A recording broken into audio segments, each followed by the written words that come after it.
It's a pleasure to be with you this afternoon, and thank you for the invitation. So just briefly, the Presidential Climate Commission in South Africa is a fairly recent body. We were set up just under 2 years ago. We consist of 10 government ministers and a wide variety of other stakeholders. So we have representatives from business, organized labor, civil society, young people, the faith community, local government. I don't know who I've left out. One of my commissioners is sitting there, Joanne Yarvich. She's from the business sector. And we work very closely with business in planning the trajectory of the climate transition. So to talk a little bit about the just transition, I don't need to remind you that this is not just about a climate transition. We're also in the process of going through a fundamental change in the nature of our economy and our industrial processes, as well as in our society more broadly. And there are new sectors that are going to grow as part of that transition. So, we're talking about renewable energy, battery technology, green hydrogen, the move into electric vehicles and other forms of low carbon public transport, the built environment, minerals for the future green economy. So there are a lot of sectors that are going to grow. And there's sectors that are going to shrink, and some of them are going to disappear in their entirety. So, coal-fired power stations, petroleum, petrochemicals, the internal combustion engine, cement and steel, certainly in their current form. And this is going to produce profound dislocations, particularly for workers. So, we know that we're going to get more jobs out of this transition, but the jobs are not all going to be in the same place. So there's going to be dislocations in terms of geography, and there's going to be dislocations in terms of timing. So some jobs that will be lost today might only happen a year or two down the line, and there's a time gap for workers that they have to negotiate. And there's going to be big changes in the skill sets required. So even in sectors that are not going to, in aggregate, lose jobs, the nature of the business and industrial processes is going to change, and the skills requirements are going to shift. So this is going to have big implications for workers, and we need to think carefully through those implications in planning this transition. So business's role in this is absolutely fundamental. You are in charge of the investments in many of the sectors that I've described that we're going to be exiting. And just to make the point, this is a transition, so we're not exiting the sectors overnight. We're planning a phased exit out of these sectors, and business needs to exit the sectors responsibly. So, for instance, for mining companies, making sure that the mining funds, the rehabilitation funds are adequately capitalized. As you exit those mines, making sure that land is rehabilitated, looking after your workforce, investing in the reskilling of workers as you exit, as well as the economic diversification from the areas in which you invested. And then obviously, business has got the leading role to play in terms of the sectors that are going to be growing. Innovating, investing, managing risk, understanding the long-term opportunity and how to seize it and move into that. So what's the ABC of what businesses need to do in terms of their just transition responsibilities? I want to say that the starting point is properly understanding climate risk and reporting on that risk.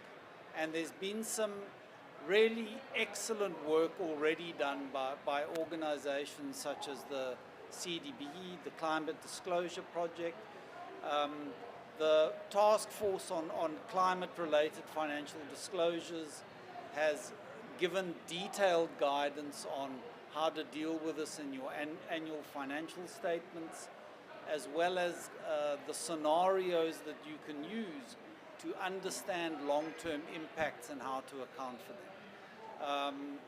Back in South Africa, we've got the Johannesburg Stock Exchange. They've issued very detailed guidance that all the companies on the stock exchange are following.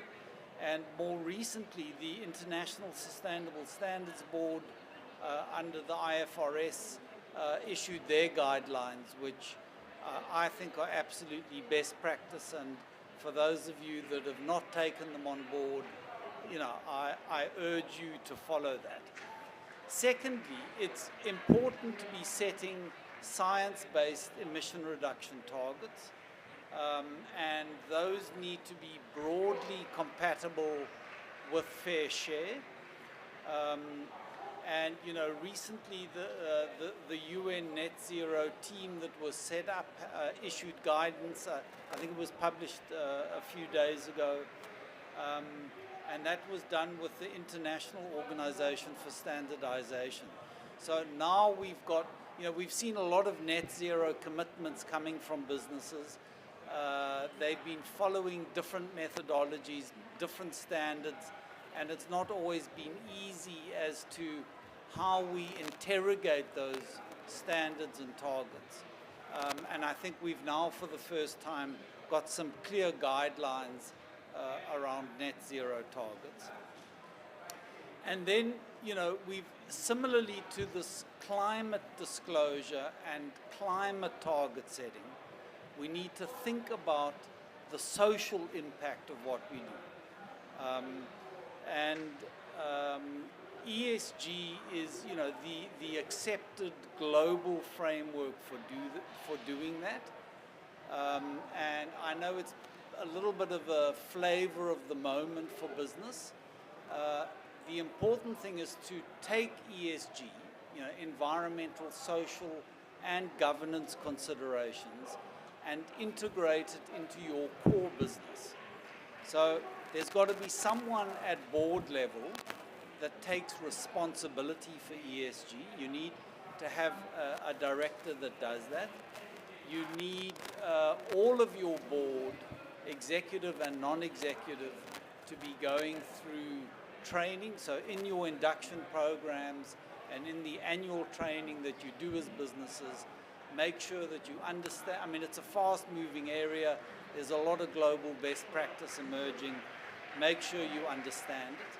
And at a management level in the company, don't just talk about ESG, but make sure that management incentives inside your businesses are aligned with ESG. And then, more broadly, companies need to think about not just their social impact, but all of the stakeholders involved in the value chains that you do. So your customer base, your suppliers and their customer bases, the broader society around which you function. And I know this is trite to say, but we've moved beyond shareholder capitalism, and we're talking in this just transition milieu around stakeholder capitalism.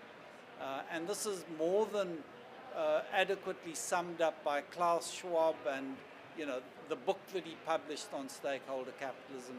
And for those of you that are not familiar with it, I would say it's essential reading for business as you move forward with this climate transition.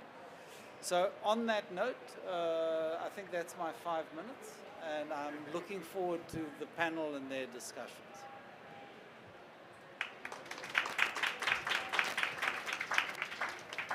Thank you so much, Crispian, for setting the scene for us for this discussion. Really great insights. The session takes place also in the framework of a Think Lab on Just Transition that we're implementing alongside companies and partners. And in the next panel, we will be hearing from some of the companies that are engaged with us in the Think Lab, as well as partners.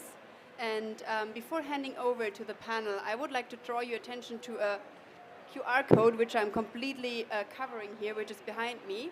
But when the session ends, I very much encourage you to stop by and scan it, because it links directly to our most recent publication, a business brief on Just Transition, which is a short PDF that really aims to break down what Just Transition means for business and how businesses can get started with the inputs from the companies and partners in the Think Lab.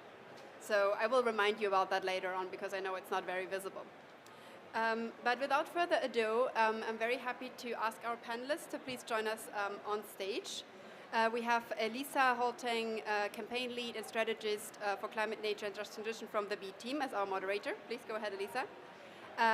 Vaishali Nigam-Senior, Chief Sustainability Officer from Renew Power in India. Welcome, Vaishali. Please join us. Ed Baker, Head of Climate Policy at Principles for Responsible Investment, PRI. Welcome, Ed. And Edward Palmieri, Director of Global Sustainability at Meta, United States. And last but not least, Gonzalo Sanz de Miera, Global Director of Climate Change and Alliances, Iberdrola, Spain. Welcome, everyone. Thanks so much for joining us. And over to you, Elisa. All right. This is working well. Can you all hear me? So thank you so much. The UN Global Compact, who we work closely with on the Think Lab on Just Transition at the B team, and to, of course, all the eminent speakers for being here today to discuss this really important topic on how business can drive forward the just transition and the important role that business has in leading the way in how we implement and truly embed action on just transition as we go forward to achieve our climate targets. So what we're going to do is we're going to do a round of questions for about 40 minutes, and then we'll open up for audience questions towards the end. I think we have about 10 minutes for that.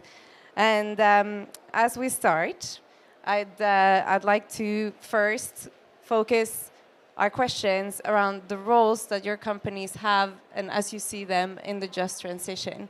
And I would really like to start with Vaishali. I hope I pronounced this correctly. Perfect. And I would like to ask you if you could tell us a little bit about your climate commitments and how you, in your role, are advancing a just and inclusive transition. And what do you think is the role of business to advance a just transition? And if you think this looks differently in India compared to in other countries? Sure, thank you. That's a lot of questions in one question, so I'll try and break it down. First of all, I want to thank UNGC for organizing this session, which is a very pertinent session on the just transition. I think the days where it was nice to do have gone. I think it's just the essence of what businesses need to be doing across the world, and particularly in the global south, in countries like India, where we see firsthand people facing the negative impact of climate change. So as a corporate operating in India, I think we are in a good position to do what we can, take action on the ground. A little bit about what we do. I'm from a company called Renew Power, which is about 11 years old, so fairly young. We're the largest renewable energy company in India. We generate about 8.5 gigawatts of clean energy and have about another 5 gigawatts to be done this year, so 13 gigawatts. We generate about 1.8% of India's electricity and offset about 0.5% of carbon emissions of the entire country. So that's the way in which we are having some impact, broadly speaking. We also operate in about 10 states across the country, and also leading the way with respect to what we are doing in business. So just to give you some background, when we started this business model, people didn't think it was viable. And I think what I'm trying to say is you need courage in this space to be able to do what you must do. The cost of clean energy was about 8-9 times that of conventional energy. And as we speak now, it's a fraction of it.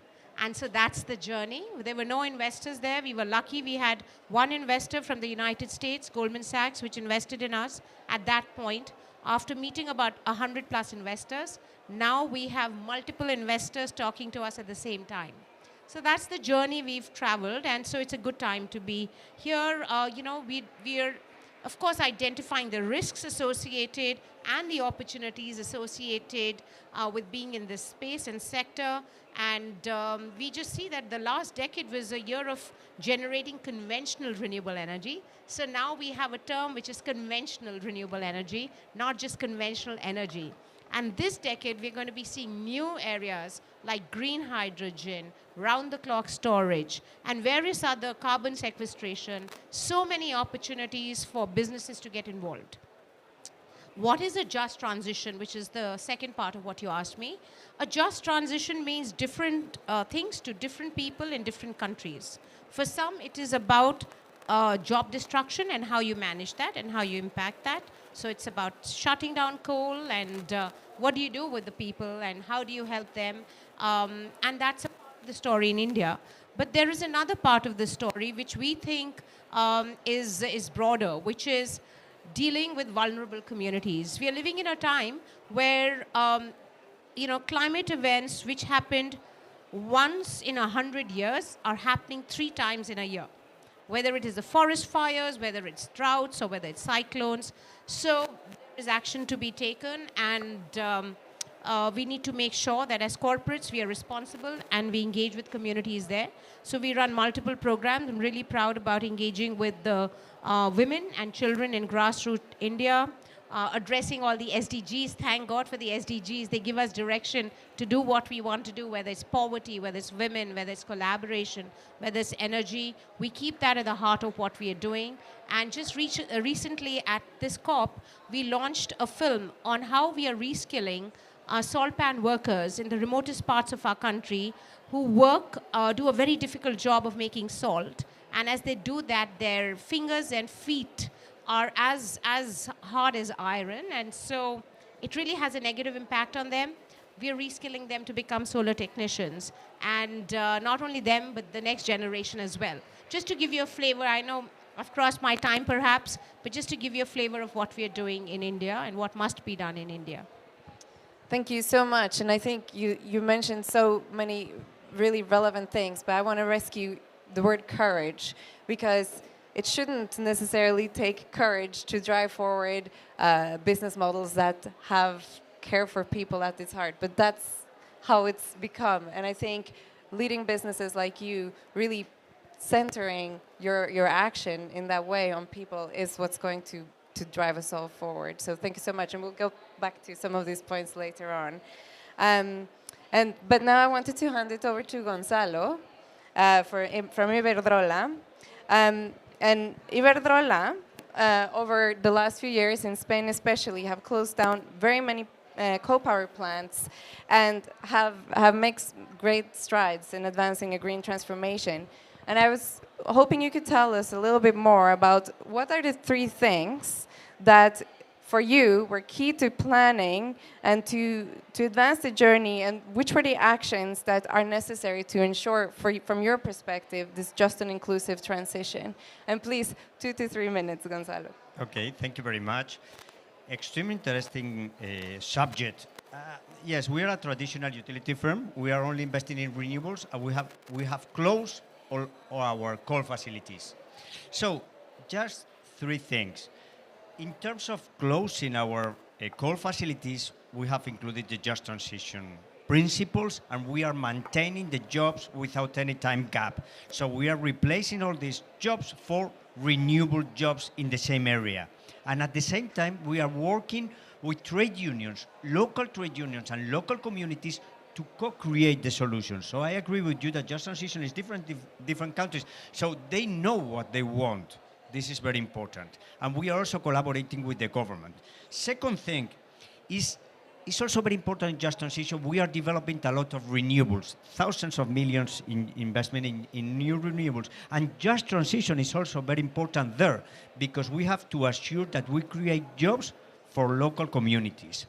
So, and this is basic for just transition, but also for social acceptance. If we don't contribute in a positive way to people, local people, and local nature, biodiversity, the transition to clean energies is not gonna be fast enough. So we are working a lot on local solutions for local people, developing networks and especially renewables. And the last thing I wanted to mention is we have signed an agreement with UNICEF to take advantage of the opportunities of green growth and renewables for vulnerable kids and young people.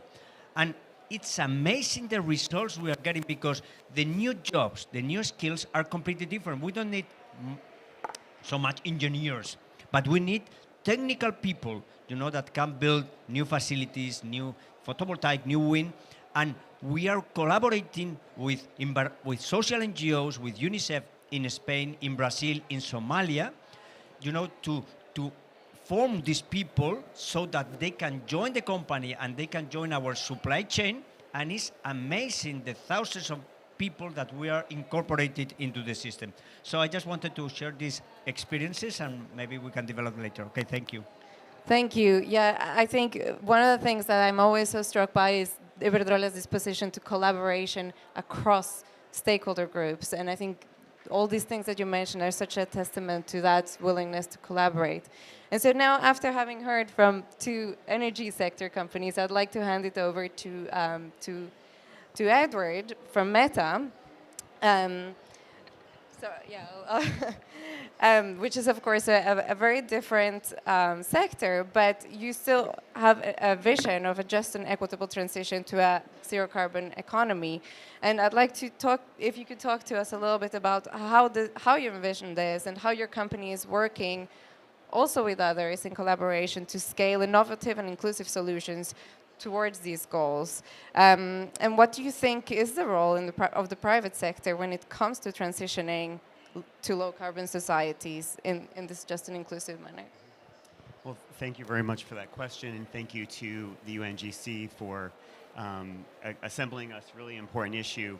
And it's funny because we are in different sectors, but the amount of, your comments resonated so much with me around the ideas of acting local and finding ways to match your own business needs with your sustainability portfolio in ways that meet the communities where they are and operate responsibly in a way that to further those actual communities.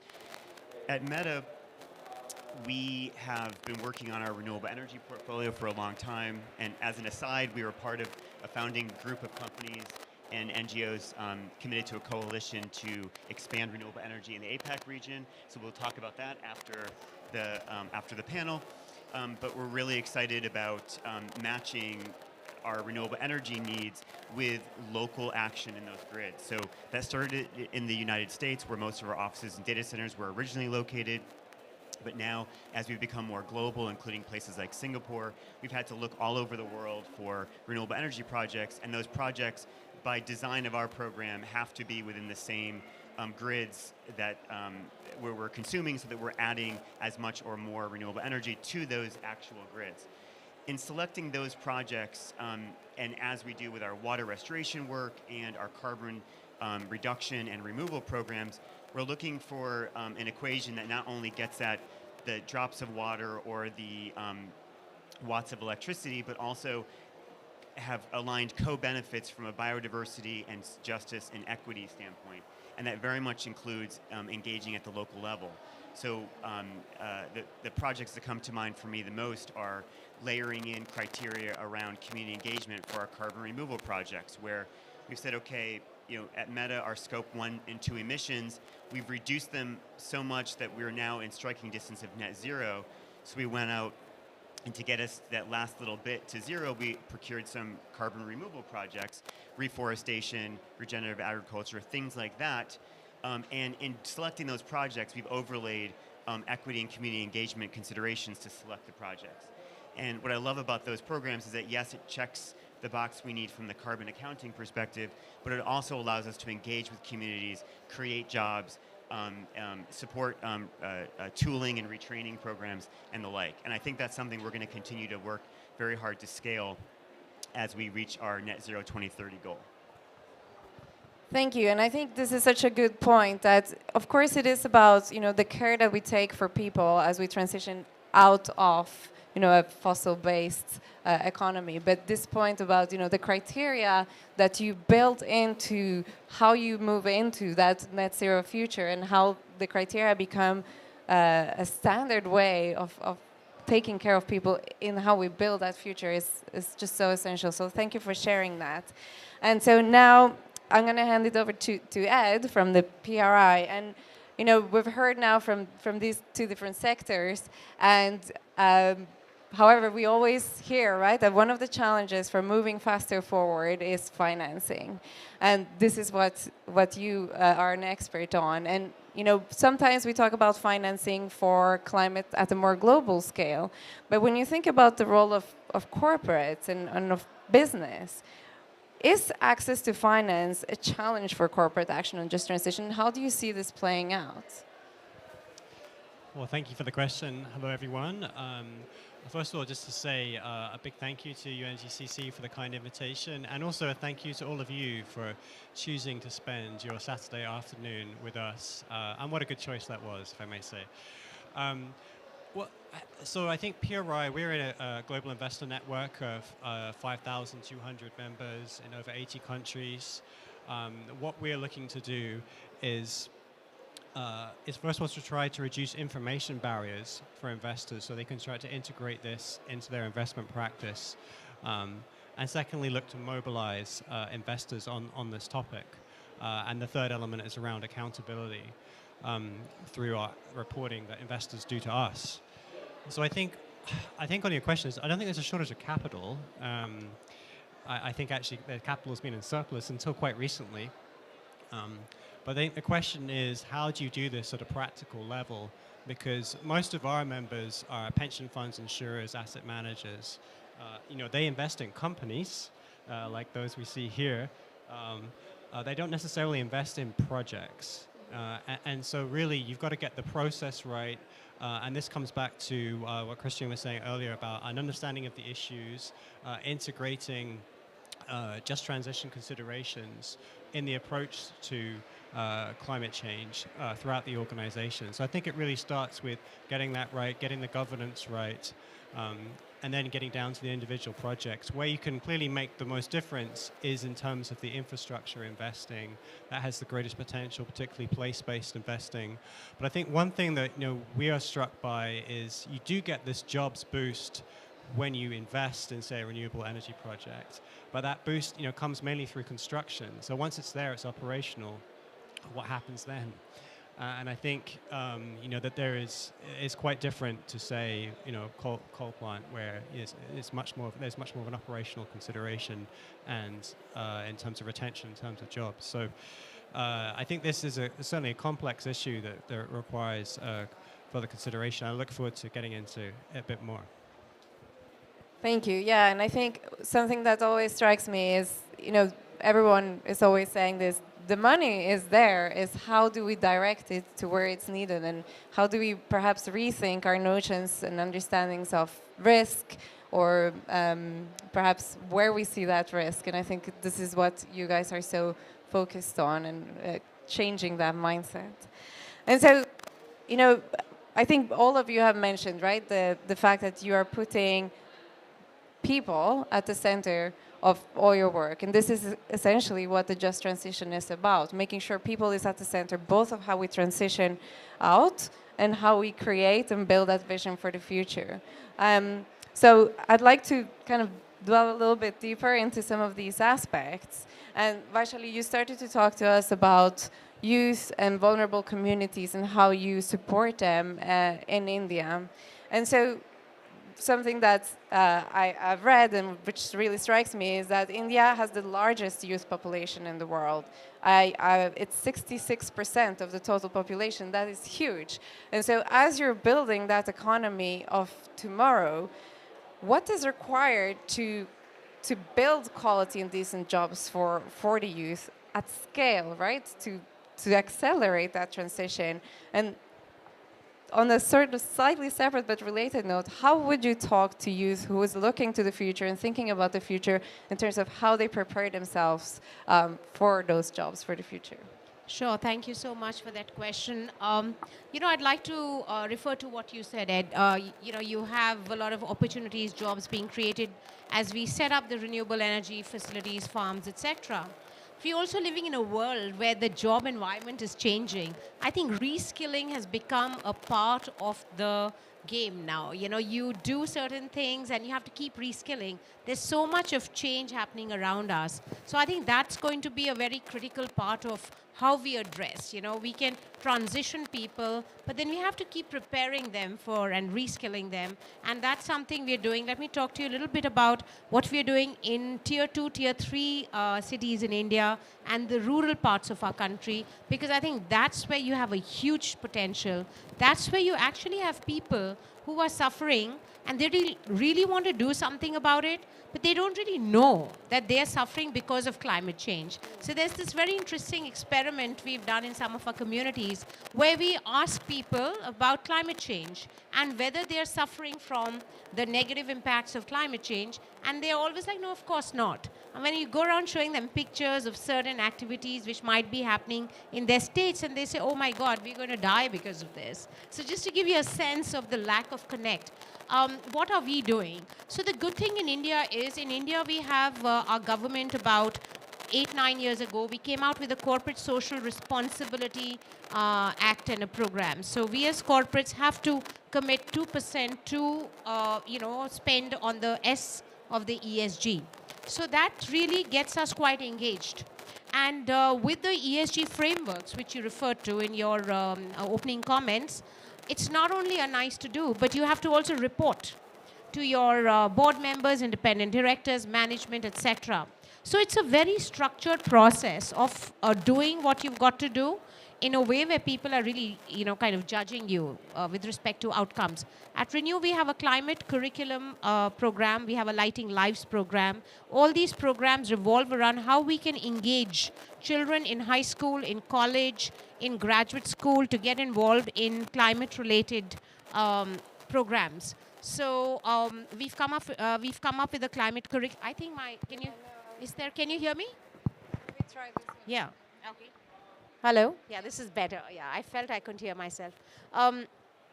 So these are basically programs where we have digital programs. So perhaps we can work with Meta in various vernaculars, because India is many countries in Gujarati, in Hindi, and in English. And we are working, so we've done a pilot in the most, I would say, vulnerable parts of our communities. We've done a survey to identify schools which have less than 3 hours of electricity in 50 degrees temperatures. So people understand what it is to study in a hot classroom, and if a solar panel gives them that one fan, is what is quality of life in that part of the world. And then we bring in digital sort of a computer in the classroom, a lab, where students can actually study about clean energy, renewable energy, the science of it, the STEM of it. We need to prepare this generation and sensitize them. So as we speak, on a side note, as an employee engagement program, we have about thousands of young children who are in our office spending time in our digital lab, where we are taking them through friendly modules on clean energy. We have children, about 1,000+ children from disadvantaged schools who are there as well.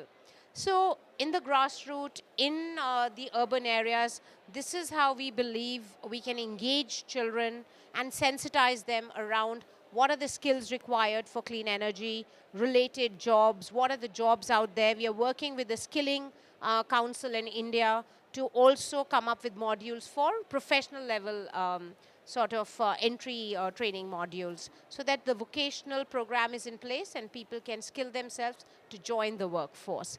This is a glimpse of what we are doing in our organization. Yeah. Gonna test. Is this working? Yes. Yeah, it's working. So I think this is just such a striking point that we often think about reskilling just sort of hard skills, right, for the future, and very particularly about entering a new sector, for example. But I think what you're mentioning is just really so striking and so important that it's also about building skills for understanding the future that they will be entering into in a 1.5 degree change world. So this is really interesting. Thank you for sharing. And uh, just wanted to maybe then follow up with Edward. Sorry, and if you could talk to us a little bit about how in Meta you are investing in the well-being of workers across your supply chain, and what are some of the lessons that you would like to share. And yeah, if you could share a little bit about your approach on that. Sure. Yeah. Absolutely. Yeah. Working. Absolutely. So as we set up our sustainability team like almost a decade ago, at the heart of it has always been this component of stewardship within our supply chain. That's grown on the environmental side in the stewardship that we've done there, and including now our net zero program.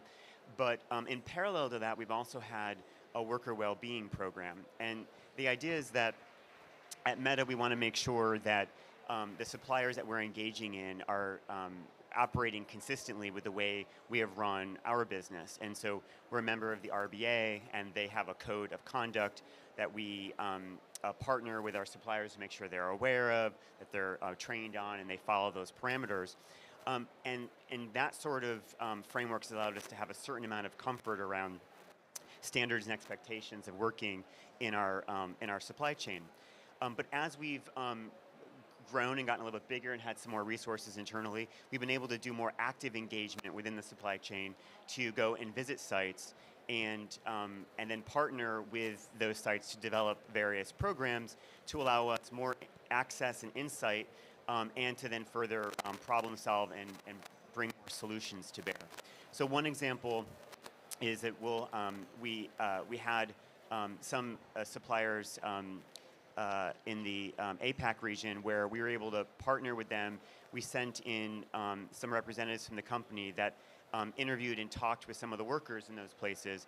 And then from that, we put together a happiness program, essentially, to bring things to the daily lives of people that are working in those manufacturing sites to help them some of them are little things like activities to help break up the day and give them breaks. Other things are having libraries of books and things that people can take out and read when they're taking a break. And other things are educational and training opportunities for people that are working there as well, that are curious to learn different things.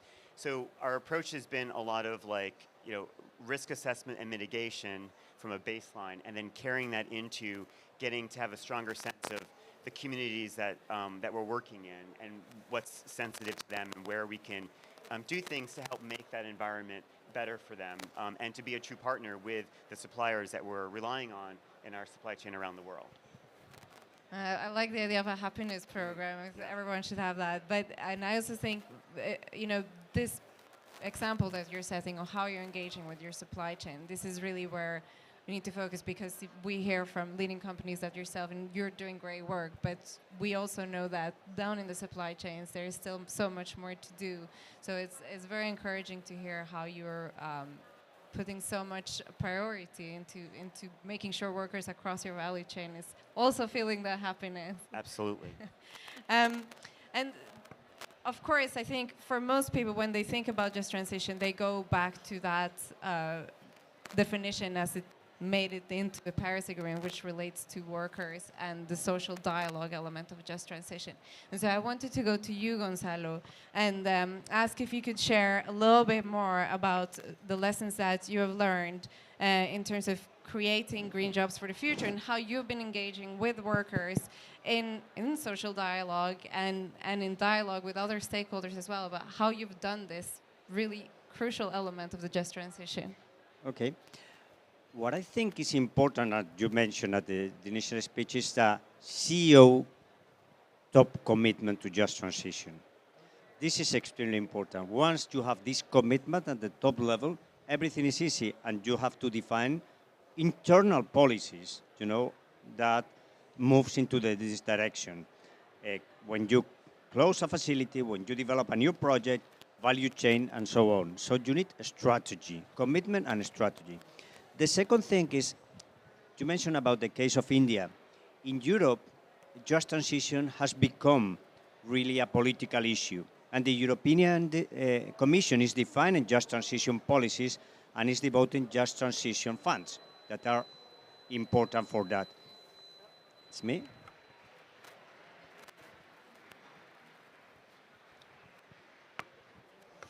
Okay. Thank you. Sorry. So I think these just European-wide or national frameworks are really important. For instance, in Spain, the current government approved a transition strategy, a just transition strategy, and it was signed by the government, regional government, trade unions, and firms. And this defines a general framework for the firms. And one of the main elements is that every time you close a facility, for instance, a coal facility, you have to agree a local plan. And this local plan has to be signed with local people. So I think commitments at the top level of the firm, national frameworks are really important, and then local solutions. And in local solutions the context is completely different. And as I mentioned before, we need to work with local communities, local groups, local municipalities. And this idea of co-creation, for instance, we are now working with Climate Kick in the European Union, defining innovative ways of defining and implementing just transition, of having dialogues with local people in order to create the solutions. So I think we have to work at the corporate level, national level, and local level. Thank you. Thank you. And this is, I think, really coming to the core of how do we accelerate? How do we accelerate from commitment and the voluntary action into ensuring that we have the enabling environment at the policy level, but also that the financial flows are really coming into this. And so I think it is a good segue over to you, Ed. And in 2020, the PRI coordinated a statement of investment commitment to support a just transition. And this was endorsed by investors representing more than $10 trillion in assets.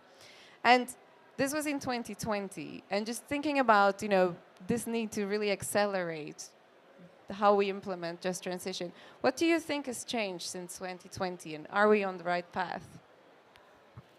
Well, I think a lot has changed since 2020, but that's a different conversation.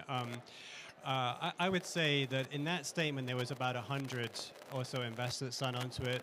Most recently, there was the investor agenda statement, which my colleague Jodian was coordinating, and that was close to 600 investors. So crudely, you could say there is a 5x increase in the past 2 years, at least of awareness and people that are prepared to publicly put their hand up for this. And why wouldn't you support it, right?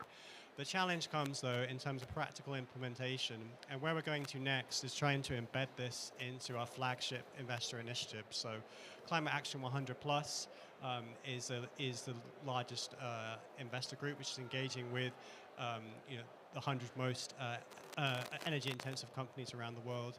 So as part of their second benchmark, that will include a question on just transition, and I think that will be quite important, actually, for starting to have a measurable way whereby investors look to quantify this with the companies.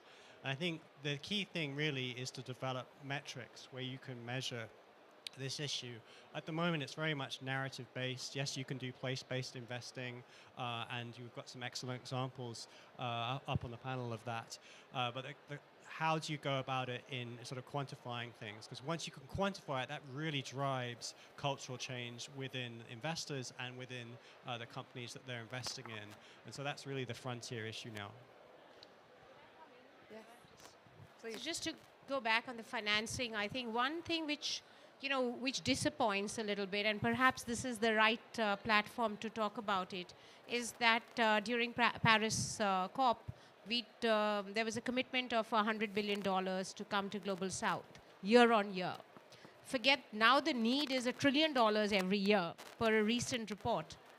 We really must figure out why have those funds not come, because it's these commitments, when converted to action, which will really accelerate the transition in the Global South. So I guess we should take stock of some of the dialogue and ensure there is climate action around these dialogues. And also just the other point, I think there are a lot of multilateral organizations, institutions who can really have an impact with respect to innovation around financing, whether it is for mitigation, adaptation, or whatever else. I think we need more innovation there.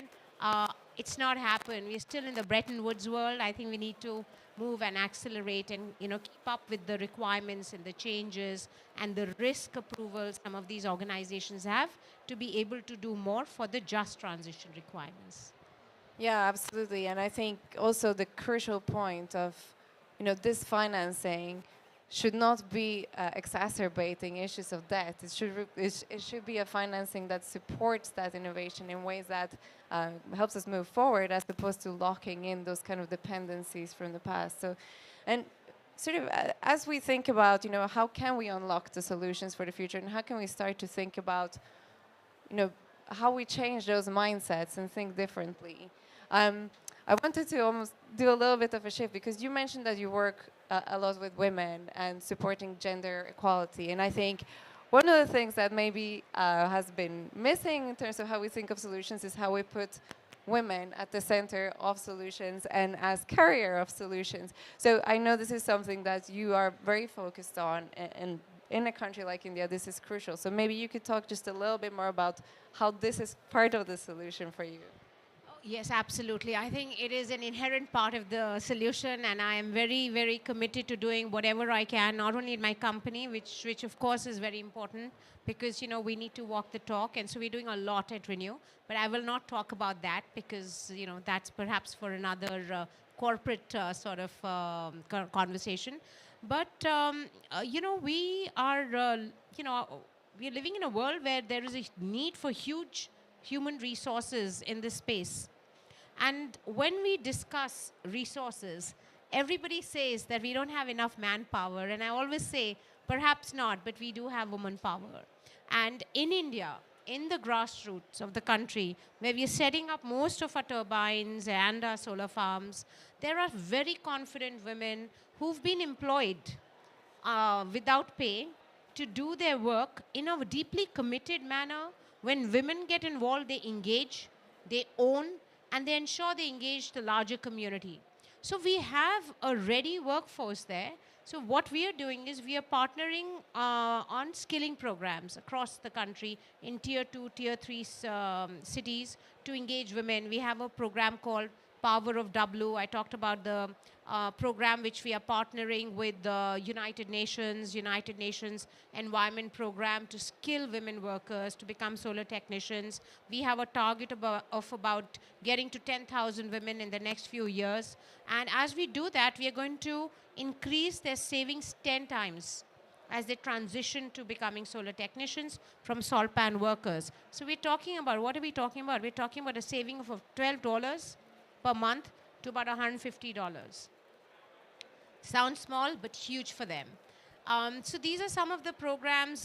We have also an entrepreneurship program where we are working with women engineers and helping them with mentorship and raising funds for their startups. And we all know that it's awfully difficult for women entrepreneurs to get funded. So we are using kind of our network. We bring them to Renew. We engage them with institutions like the Indian Institute of Technology, management schools, the ministries to get funded. So one of our women entrepreneurs just got funded by the ministry. After that, she got funded by the UN. So it has a ripple effect. So from the grassroots to the urban women, we are engaging women to get engaged in this transition. As a part of our program on climate curriculum and climate scholarship, we ensure that we have at least 50% participants either in a classroom or in the scholarship program. So the impact of our work is about 700,000 people. We touch the lives of about 700,000 people in 250 villages across the country. As we go outside India, which is what we are doing, we're listed on NASDAQ and are present in other parts of the world. We want to be able to replicate that as we enter other countries and geographies. So essential to highlight how if we want different innovations, we need to think in inclusive ways to uplift different ways of thinking, right? We can't continue building the same in the same way if we want different outcomes. And just to manage a little bit of time and hopefully have a little bit of time for questions, I want to ask Gonzalo, Edward, and Ed if you might share just in a few words. For you, what are some of the key thoughts you have of how we can accelerate and what you see as the solutions and opportunities going forward? And I'll just start here. Yeah. Sure. Thank you. I think of two key takeaways. One is that there's increasing room for partnerships that might not be obvious. And one of the best parts about COP and doing panels like this is meeting people in different sectors and thinking of new ways to collaborate. And so I think none of us, no government, no company, we're big enough to do a lot of this. And we need to kind of scale through collaborative action like this. So I'm really excited to make these connections and many more. The other thing is we have found we need to continually hold ourselves accountable through transparent measurement and reporting. And I think there's a lot of progress being happened on the GHG accounting and that progress there. And I think hopefully there can be ways to kind of demonstrate and report out success through metrics that other people can use and measure themselves by to kind of help translate some of this great intent and goals into things that are kind of measuring up to something that really impacts communities around the world, particularly the ones that are least able to adapt and be resilient around climate change. Learning from each other is essential. It was me, sorry. I thought it was. No, for me, I was writing to the three things. First is collaboration, I agree. I couldn't agree more on alliances. So it's the only way to move forward in general. My title is Climate Change and Alliances. So alliances, alliances, alliances. The second is metrics. I would agree with you. We need metrics, moving from words to actions that can be measured. And this is a challenge. In the climate field, we have CO2 emissions. You know, it's very easy because everything goes up to CO2 emissions, at least in mitigation. But in just transition, we need metrics. And the third thing for me is one takeaway from this COP is local things. I mean, going to local. In our case, we are understanding that if we don't have just transition at local level, the transition is going to be much slower. So we need to focus on just transition at the local level. I think these are all really great points. The one thing I'd add to that is how to get more investment going into the emerging world. That's a key question. If you've been here for a few days, you would have noticed that there's no shortage of panels and events talking about this blended finance. But the truth of the matter is actually there's a huge sucking sound of money coming out of the emerging markets. And this is because of the changes to financial gravity that we're going through at the moment. And so what can be done to address this? And on this point, a group of asset owners that PRI has been working with have published some recommendations recently for the shareholders of the major MDBs. And we do think, the MDBs obviously played a huge and important contribution in the space for many years, but we think that further progress can be made. And in particular, in terms of the way some of these things can be structured, so as to de-risk the investments, because as much as investors are looking for impact and outcomes, they also have a responsibility to manage money on behalf of pensioners or other beneficiaries. So they have to work within that envelope that is going to deliver financial returns. And so this is, I think, having these de-risking tools, having better data on actually the information. A lot of these MDBs have great databases, but investors need to see them. So Asset Owner Alliance has published some recommendations, and we will continue to push those with the shareholders of these, the government shareholders. So that is a key issue for us, because otherwise I think the real concern is that we continue to see a proliferation of events talking about blended finance, but the actual money is going to go in the opposite direction. Right. So I think we're not going to have enough time for questions. I wanted to ask if, Vashali, maybe you did want to also have a final word on this point, and then we hand back to Sure, the sure. Thank you. First of all, once again, thank you. Really great to listen to all the views. I think what really gives me hope is that we all have a shared purpose. We have a common purpose to make this transition local, to make it inclusive, and to ensure that the communities are owning this transition. So if we can play a role to share the value which is being generated in this energy transition, and the private sector can definitely state without a doubt that there's a huge amount of value, economic value. Can we share the economic value for social returns in our communities? If we can do that successfully, I think it would be mission accomplished. Thank you so much. Thank you, everyone. And then I hand it back to Anna.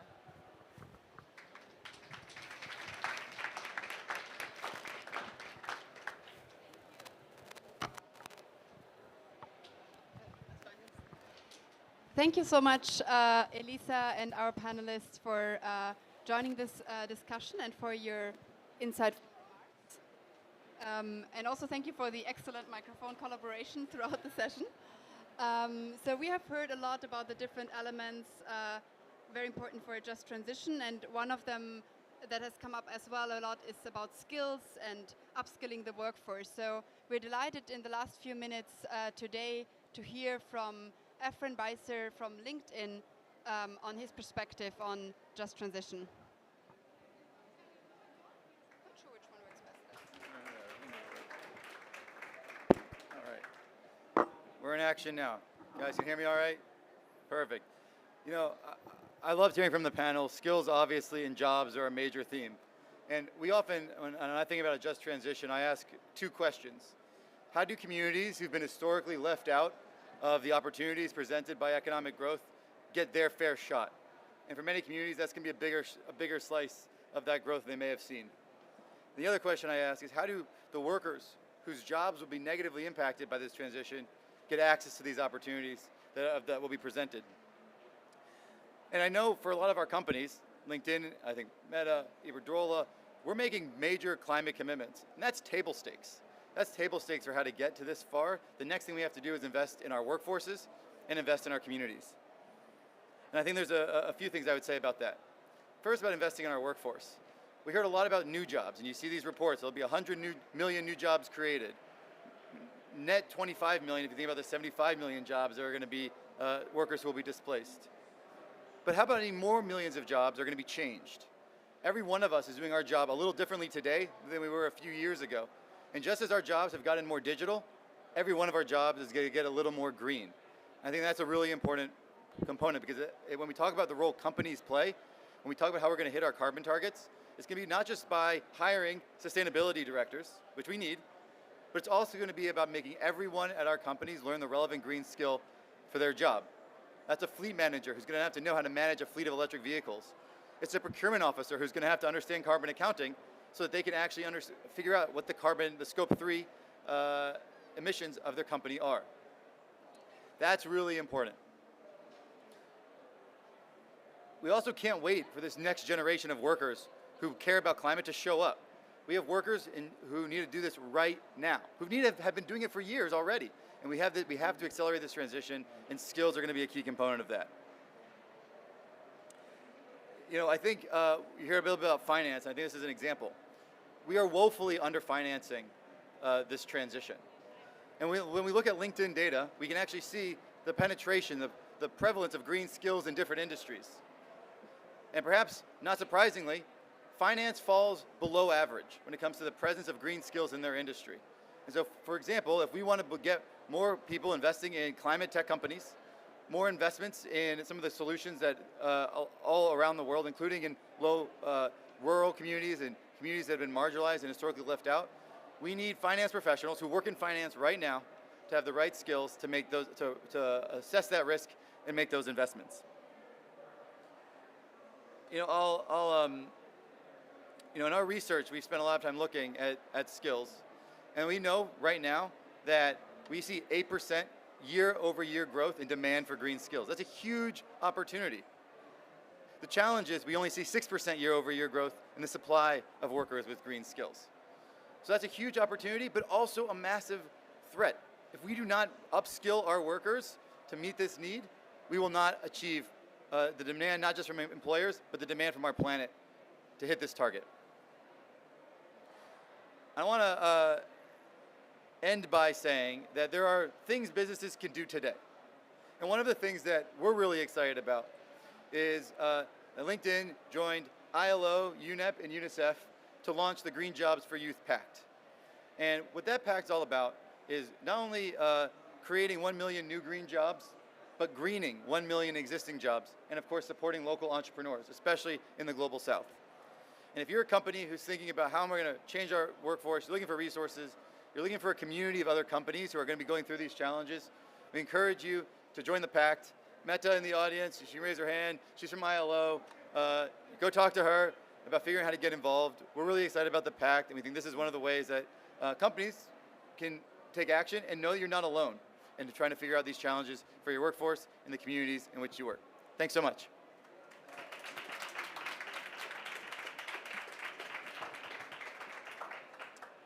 Thank you so much. So I really have just 3 more things to say. Thank you all for joining us for this session. Feel free to download our publication, Introduction for Business on a Just Transition, by scanning the QR code in the corner down here, very hidden.